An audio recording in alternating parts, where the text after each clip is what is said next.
Let us begin with the second last module of this course. I hope till now you have learned various concepts and now you have a clear idea of why cybersecurity is important in today's world.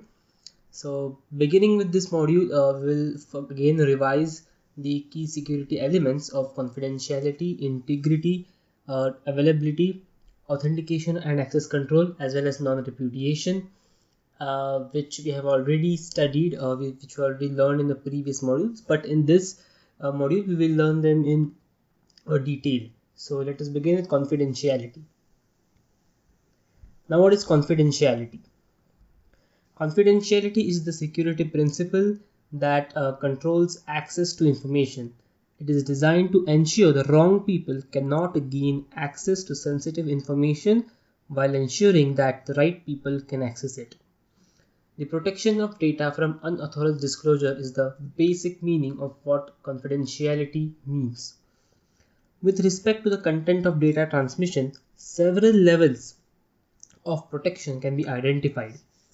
The broadcast service protects all user data transmitted between two users over a period of time. For example, when a TCP connection is set up between two systems, this broad protection prevents the release of any user data transmitted over the TCP connection. Narrower forms of this service can also be defined, including the protection of a single message or even specific fields within a message. Access to information must be restricted only to those who are authorized to view the required data. For example, your credit card details or your bank details are restricted to be accessed by only you. You cannot let any other random stranger to access those fields because that data is confidential.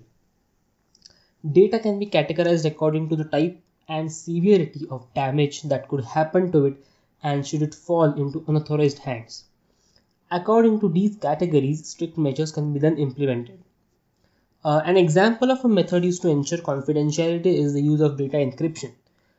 Two-factor authentication is now becoming the norm for authenticating users to access sensitive data, while other user IDs and passwords should be considered standard practice.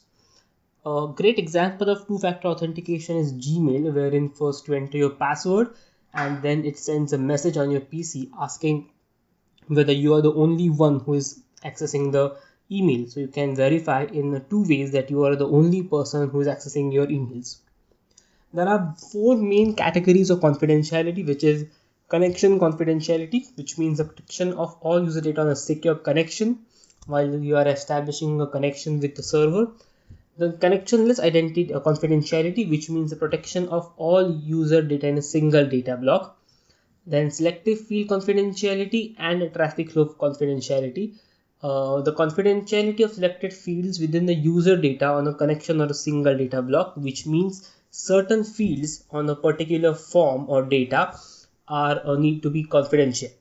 Then the traffic flow of confidentiality, that means the protection of the information that might be derived from the observation of traffic flows. For example, now if you're transmitting your age from your over a network, and if Trudy or some other intruder observes your age on the traffic, then he or she can determine your birth year.